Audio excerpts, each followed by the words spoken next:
এই মাত্র পাওয়া আবহাওয়ার খুবই গুরুত্বপূর্ণ খবর। আজ দেশের উত্তর দিকের বেশিরভাগ জেলার উপর ধেয়ে আসছে শক্তিশালী তীব্র ভয়াবহ কালবৈশাখী প্রচণ্ড বজ্রবিদ্যুৎ সহ ঝড় বৃষ্টি। আগামী 24 থেকে 48 ঘন্টায় রাজধানী ঢাকা থেকে শুরু করে ময়মনসিংহ, সিলেট, রংপুর, রাজশাহী, এছাড়া খুলনা, বরিশাল, চট্টগ্রাম বিভাগের কোন কোন জেলাগুলোর উপর ভারী থেকে অতি ভারী বৃষ্টিপাতের পূর্বাভাস রয়েছে। এ বিষয়ে আবহাওয়ার ইউরোপিয়ান মডেল থেকে কি জানানো হয়েছে তার সম্পূর্ণ বিস্তারিতভাবে জানিয়ে দেব ভিডিওটির মাধ্যমে। ভিডিওটি না টেনে শেষ পর্যন্ত দেখবেন। ভালো লাগলে লাইক করবেন, আর সবার আগে গুরুত্বপূর্ণ আবহাওয়ার আপডেট পেতে চ্যানেলটি সাবস্ক্রাইব করে পাশের বেল বাটনে ক্লিক করে রাখবেন। ভিডিওটি কোন জেলা থেকে লাইভ দেখছেন, বর্তমান আপনার গ্রামের আবহাওয়ার পরিস্থিতি কেমন, অবশ্যই কমেন্ট করে জানিয়ে দিন। ইতিমধ্যে সরাসরি দেখা যাচ্ছে আজকের আপডেটে উত্তরবঙ্গের বেশ কিছু এলাকায় শক্তিশালী ভয়াবহ কালবৈশাখী ব্যাপক বজ্রপাতযুক্ত মেঘ কিন্তু তৈরি হচ্ছে, যার কথা গতকাল আমরা জানিয়েছিলাম। দেখুন, ভয়াবহ একেবারে বৃষ্টিপাত কিন্তু চলমান রয়েছে দেশের উত্তরাঞ্চলে। এখানে দেখুন গাইবান্ধা, রাজীবপুর সহ পীরগঞ্জ অঞ্চল, শিলিমারি, রংপুর, লালমনিরহাট সহ দিনহাটা, শীতলকুচি, জলঢাকা, এখানে দেবীগঞ্জ অঞ্চল, কুচবিহার, আলিপুরদুয়ার, ধূপগুড়ি, জলপাইগুড়ি, শিলিগুড়ি, উদলাবাড়ি, যে সকল জেলায় শক্তিশালী কালবৈশাখী ভয়াবহ মেঘ তৈরি হয়েছে এবং ভারী থেকে অতি ভারী বৃষ্টিপাত কিন্তু দেখা যাচ্ছে উত্তরবঙ্গের বেশিরভাগ এলাকার উপর। এবং এদিকে নালিতাবাড়ি, ফুলপুর, জামালপুর অঞ্চল থেকে শুরু করে দালু, তারপর এখানে দেখুন ময়মনসিংহ বিভাগের উত্তরাঞ্চলে হালকা থেকে মাঝারি ও ভারী বৃষ্টিপাতের সম্ভাবনা রয়েছে। আজ ভোর সকাল থেকে দুপুরের আগে ভারী বৃষ্টিপাত থাকতে পারে এখানে, এবং অধিকাংশ এলাকায় এই যে ভয়াবহ ভারী মেঘ কিন্তু তৈরি হচ্ছে এবং ব্যাপক বজ্রপাতযুক্ত মেঘ তৈরি হচ্ছে। এবং দেখুন দুপুরের আগে ভারী থেকে অতি ভারী বৃষ্টিপাত থাকবে বেশ কিছু অঞ্চল জুড়ে। এবং এদিকে সিলেট এবং জগন্নাথপুর, চরকাই, বিশ্বনাথপুর, ফেনারবাগ আকাশ প্রচণ্ড মেঘলা রয়েছে। চরকাই এবং জাইন্তিয়াপুর, জাকিগঞ্জ, কাদ্দম অঞ্চল সহ বড়লেখা সকল এলাকায় আকাশ মেঘলা।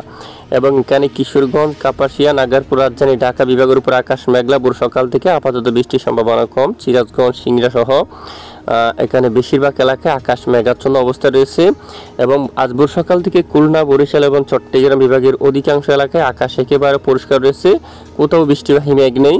কলকাতা থেকে শুরু করে চন্দননগর, আরামবাগ, কোলাঘাট, হালদিয়া, খড়গপুর অঞ্চল, তারপর বাঁকুড়া, পুরুলিয়া, দুর্গাপুর, বর্ধমান, কাতুয়া, শিউরি, শান্তিপুর সহ মেহেরপুর সকল জায়গার আকাশ কিন্তু প্রায় আংশিক মেঘলা আকাশ নিয়ে পরিষ্কার অবস্থা রয়েছে।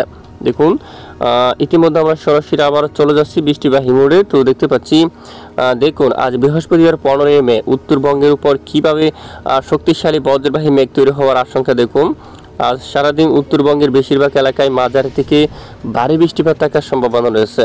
এবং পাশাপাশি গোলাপাড়া, ধুবুরি এলাকায় বাংশি, বকু এবং এদিকে গুয়াহাটি এই সকল জায়গার উপর দেখুন তীব্র বজ্রপাতযুক্ত মেঘ তৈরি হতে পারে। ভয়াবহ ভারী বৃষ্টিপাতের সম্ভাবনা থাকবে অধিকাংশ অঞ্চল জুড়ে এবং দেশের অনেক এলাকায় আকাশ মেঘাচ্ছন্ন থাকতে পারে। সিলেট, ময়মনসিংহ, রংপুর এই তিন বিভাগের বেশিরভাগ এলাকায় আকাশ একেবারে প্রচণ্ড আকারে মেঘাচ্ছন্ন থাকার সম্ভাবনা রয়েছে।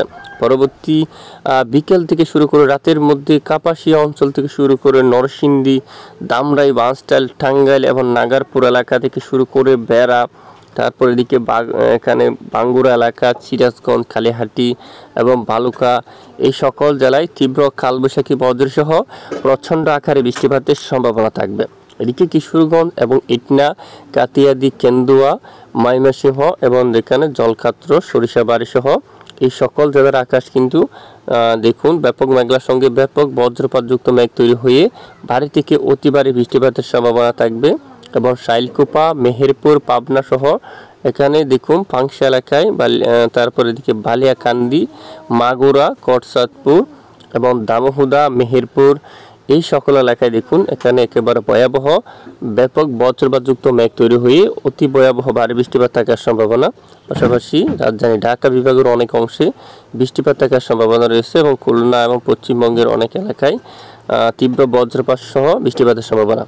আর দক্ষিণাঞ্চলের আপডেটে খুলনা, বরিশাল, চট্টগ্রাম আপাতত বৃষ্টির সম্ভাবনা অনেকটাই কম রয়েছে। চট্টগ্রাম বিভাগের কিছু কিছু স্থানে এখানে সমুদ্রের দিকে বিক্ষিপ্ত বৃষ্টিপাত থাকতে পারে। আগামীকাল শুক্রবার 16 মে নাগাদ চট্টগ্রাম বিভাগের কিছু কিছু এলাকায় বিক্ষিপ্ত বজ্রসহ বৃষ্টিপাত শুরু হওয়ার সম্ভাবনা থাকবে। এখানে একটি বৃষ্টির পরিবেশ তৈরি হতে পারে দক্ষিণ আকারে। এবং এখানে আমরা দেখতে পাচ্ছি মায়ানমার অঞ্চল থেকে শুরু করে চট্টগ্রাম বিভাগের পূর্ব দিকের পাহাড়ি এলাকাগুলোর উপর কিছুটা ঝড় বৃষ্টিপাত হওয়ার সম্ভাবনা থাকবে। ক্ষুদ্র ক্ষুদ্র মেঘ জমে বিক্ষিপ্ত আকারে বৃষ্টিপাত শুরু হওয়ার সম্ভাবনা থাকবে। পাশাপাশি ওই সময় মেহেরপুর, এদিকে আলমডাঙ্গা, তারপর কারিমপুর, তারপর এখানে দেখুন বেড়ামরা এই এলাকায়, দুমকাল, তারপর এখানে ব্রাহ্মণপুর এবং বেলডাঙ্গা, তারপর আজিমগঞ্জ সহ রামপুরহাট, কাতুয়া এই সকল এলাকায় কিন্তু শক্তিশালী কালবৈশাখী মেঘ তৈরি হয়ে ভারী বৃষ্টিপাত ঘটার সম্ভাবনা থাকবে। হচ্ছে আপাতত 2 দিনের আপডেট, এবং শনিবার 3 দিনের আপডেটে উত্তরবঙ্গের অনেক এলাকায় আবারও নতুন করে রংপুর বিভাগ দিয়ে বৃষ্টিপাত শুরু হওয়ার সম্ভাবনা। তখন দেখুন রংপুর, তারপর উত্তরবঙ্গের যে সকল এলাকায় শিলিমারি, লালমনিরহাট, জলঢাকা, শীতলকুচি, দিনহাটা, ডুবুরি, তারপর তেজপুর, ডালু এই সকল এলাকায় পরের 3 দিনে একেবারে প্রচণ্ড বৃষ্টিপাতের সম্ভাবনা। এই যে রংপুর বিভাগ সহ সিলেট বিভাগেরও অনেক এলাকায় মাঝারি থেকে ভারী বৃষ্টিপাতের সম্ভাবনা রয়েছে। আপাতত 3 দিনের আপডেটে আমরা দেখতে পাচ্ছি উত্তরবঙ্গে সবচেয়ে ভয়াবহ ঝড় বৃষ্টিপাতের কবলে পড়তে পারে বেশিরভাগ অঞ্চল জুড়ে। এছাড়া দেশের অন্যান্য এলাকায় বিক্ষিপ্ত বৃষ্টিপাতের সম্ভাবনা থাকবে, এবং মায়ানমারের দিকে কিন্তু বৃষ্টিপাতের সম্ভাবনা রয়েছে। দেখুন এ হচ্ছে মূলত বৃষ্টিপাতের আপডেট। তবে আগামী 18 তারিখ থেকে দেশের দক্ষিণ উপকূলীয় অঞ্চল চট্টগ্রাম বিভাগেরও বিভিন্ন এলাকায় বৃষ্টিপাতের সম্ভাবনা থাকবে। পাশাপাশি আগামী সোমবার 19 মে নাগাদও দেশের দক্ষিণ উপকূলীয় অঞ্চল কক্সবাজার থেকে শুরু করে আরও অনেক এলাকায় হালকা থেকে মাঝারি ধরনের বৃষ্টিপাত থাকার সম্ভাবনা কিন্তু দেখা যাচ্ছে। এরপরে 20 তারিখের পরে বঙ্গোপসাগরের বুকে নতুন করে ঘূর্ণিঝড় তৈরি হতে পারে, এবং ঘূর্ণিঝড়টি কতটা শক্তিশালী হবে বা কোন দিকে আঘাত আনবে এখনও নিশ্চিতভাবে কিন্তু বলার সম্ভাবনা। তারপরেও কিন্তু আমরা দেখতে পাচ্ছি বঙ্গোপসাগরের বুকে একটি সার্কুলেশন সৃষ্টি হতে পারে, যেটি ধীরে ধীরে ঘূর্ণিঝড়ের রূপ নিতে পারে এবং সরাসরি বাংলাদেশ অথবা পশ্চিমবঙ্গের উপকূলীয় অঞ্চলে কিন্তু আঘাত করার সম্ভাবনা থাকবে।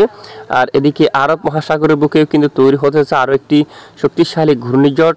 এই ঘূর্ণিঝড়টি পরবর্তীতে ধীরে ধীরে ভারতের উপরে অথবা এখান থেকে বাঁক নিয়ে বা এখানে যে কোনো স্থানে কিন্তু আঘাত আনতে পারে। তবে 2টি ঘূর্ণিঝড়ের আভাস কিন্তু আমরা দেখতে পাচ্ছি অলরেডি। তো অবশ্যই নজর রাখবেন, আমরা পরবর্তীতে আপনাদেরকে জানিয়ে দেবো ঘূর্ণিঝড়গুলো কোন দিকে যায় বা কোথায় আঘাত আনে। তো আসুন আজকের দেশের সর্বোচ্চ তাপমাত্রা জেনে নিই। তাপমাত্রার যে পরিস্থিতি দুপুর 2টার দিকে আমরা একটু লক্ষ্য করি, খুলনা সর্বোচ্চ তাপমাত্রা প্রায় 37 ডিগ্রি সেলসিয়াসের ঘরে ওঠার সম্ভাবনা, এবং বরিশালে প্রায় 34 ডিগ্রি সেলসিয়াসের তাপমাত্রা থাকতে পারে। আজ রাজধানী ঢাকার দক্ষিণাংশে এখানে 35 ডিগ্রি সেলসিয়াস পর্যন্ত তাপমাত্রা থাকবে, এবং কুমিল্লা প্রায় 36 পর্যন্ত থাকছে, আর চট্টগ্রাম এখানে 32, এবং পাহাড়ি এলাকার দিকে প্রায় 37 ডিগ্রি সেলসিয়াসে তাপমাত্রা অবস্থান করবে। আর এদিকে দেখুন মেহেরপুর সহ রাজশাহী এখানে প্রায় 34, এবং এখানে আসলে প্রায় 30 ডিগ্রি সেলসিয়াস, রংপুরে 30, ময়মনসিংহ বিভাগে 30। দেখুন উত্তরবঙ্গের তাপমাত্রা কিন্তু অনেকটাই কমে গেছে ঝড় বৃষ্টির কারণে। দক্ষিণাংশে তাপমাত্রা প্রায় 33-34 ডিগ্রি সেলসিয়াসের ঘরে কিন্তু এখনও পর্যন্ত রয়ে গেছে, এবং 16 তারিখ নাগাদও রাজধানী ঢাকায় তাপমাত্রা আরও কিছুটা কমছে, 31-এ চলে আসছে। রাজশাহীর কয়েক এলাকায় তাপমাত্রা আবার বাড়ছে, 34 বা 35 ডিগ্রি সেলসিয়াসের ঘরে যাচ্ছে। আর খুলনা, বরিশাল একই তাপমাত্রা কিন্তু থাকছে। চট্টগ্রাম বিভাগের দিকে তাপমাত্রা 1 ডিগ্রি সেলসিয়াস কমে যাচ্ছে, 31 বা 32 ডিগ্রি সেলসিয়াসের ঘরে তাপমাত্রায় কিন্তু নেমে যাচ্ছে। এর পরের দিনও কিন্তু একই অবস্থা, সেম অবস্থা দেখুন। আর পাশাপাশি আমরা একটু আপনাদেরকে দেখাচ্ছি দেশের দিকে কী পরিমাণ বৃষ্টিপাতের সম্ভাবনা। পরের 3 দিনে যে বৃষ্টিপাত সক্রিয় বেশি থাকতে পারে, বিশেষ করে মেহেরপুর অঞ্চল থেকে শুরু করে শাইলকোপা, কাতুয়া, শান্তিপুর এই এলাকায়। তারপর উত্তরবঙ্গে রাজীবপুর, রংপুর, ধুবুরি, গোলাপাড়া এই এলাকায়, এবং বাগমারা, বিশনবাপুর, সিলেট এই সকল এলাকায় বৃষ্টিপাতের সম্ভাবনা অনেকটাই বেশি দেখা যাচ্ছে। তো এ হচ্ছে আজকের গুরুত্বপূর্ণ আবহাওয়ার রিপোর্ট। এতক্ষণ আমাদের সঙ্গে থাকার জন্য অসংখ্য ধন্যবাদ।